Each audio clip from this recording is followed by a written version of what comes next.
calea lui, adevăr și viață e Sfântul prunc din Betleem.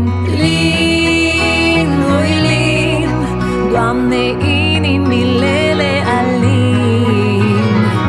Lin, ui lin, nașterea ta o mărim.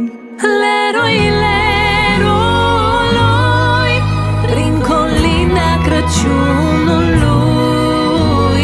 leroi, dăm la